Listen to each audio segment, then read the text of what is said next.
Alright guys, let's play a little Call of Duty Advanced Warfare. I apologize that it's been a while since we've had a gameplay video on here.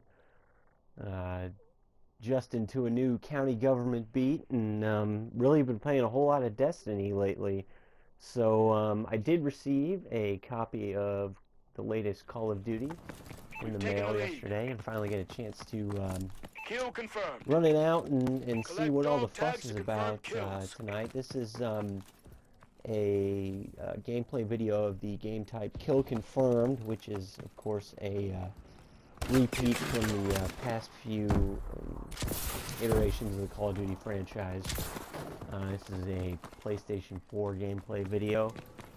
And this is actually the first match that I played online. I hopped into Call of Duty Advanced Warfare's combat readiness program, which is essentially, you know, a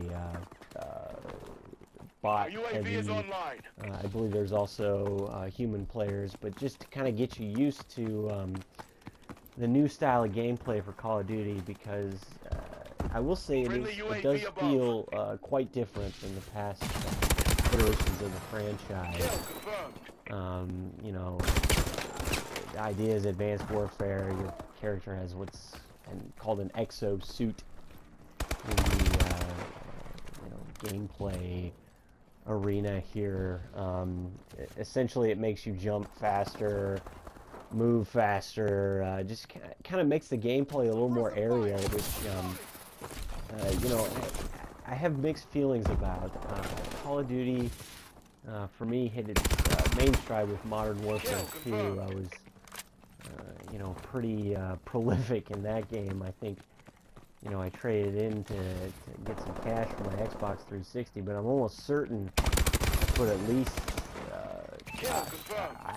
I'd have to venture at least 27, 28 days of gameplay into that title. And really it's been the epitome of the franchise for me. I've played a couple Call of Duties since then. Nothing's really caught my attention. And just from first blush, we won't have a full review of Advanced Warfare up until I have, you know, some time to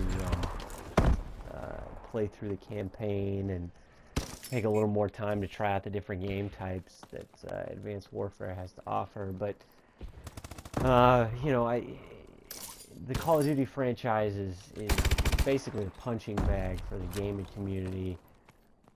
You know, it has its big fans who love every year that a different iteration of the game comes out with essentially new maps, new gameplay styles, and this game is getting a lot of praise for kind of with the exosuits essentially willing to mess with some of the main gameplay mechanics of the franchise. I will say that I'm not too convinced that it's much different at this point.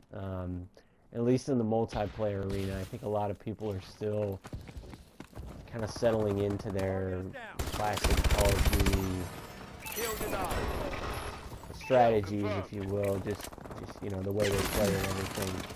I'm not playing very differently yet. I know that there are people out there that will tell you that, you know, there is a lot more of a tactical sort of, I don't know, enemy UAV above.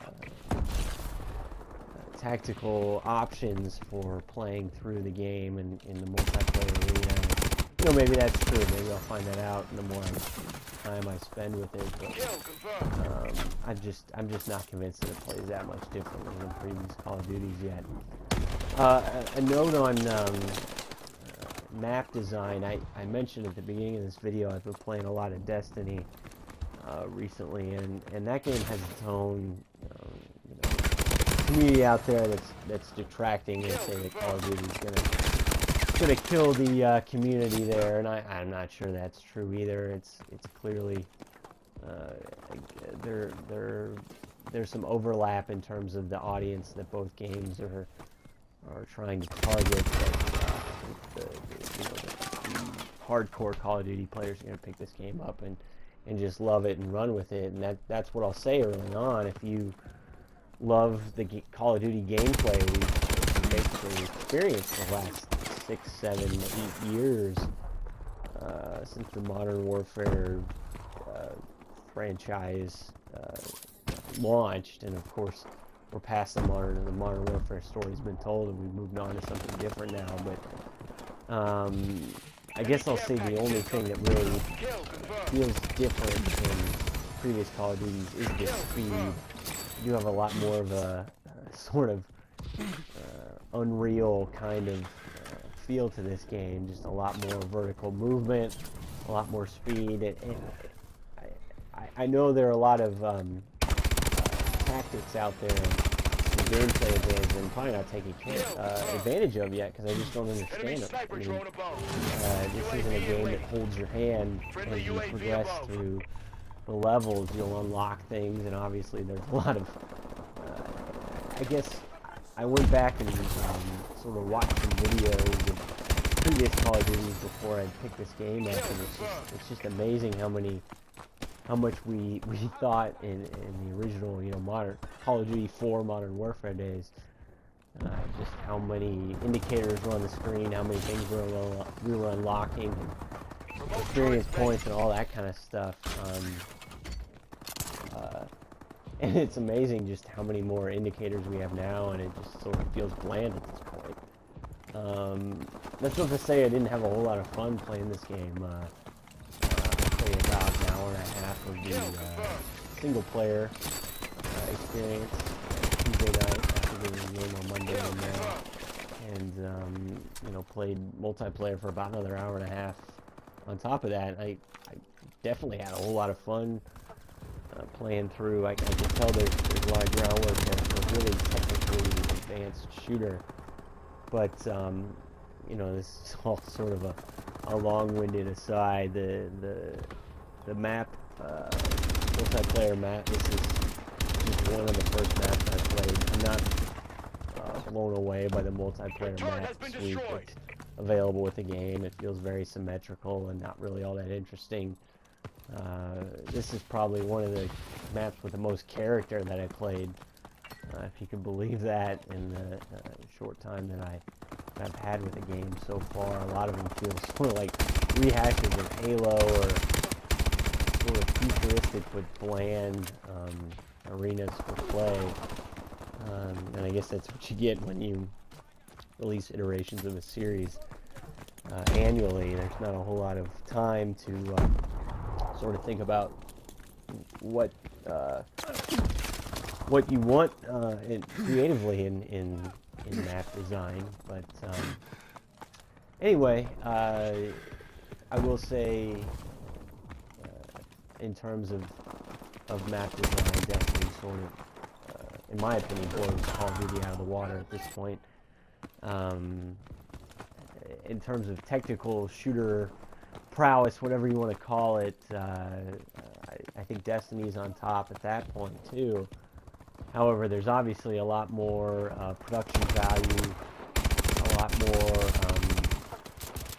just in the brief time I spent with the campaign, a lot more focus on the narrative experience you're going to have in Advanced Warfare. And you know, I can already hear people, angry people, about me comparing those games, but I mean, those are really the two AAA shooters that are going to be out this December for folks looking for Christmas gifts for shooter fans. And you know, at this point, I can't say I recommend one over the other.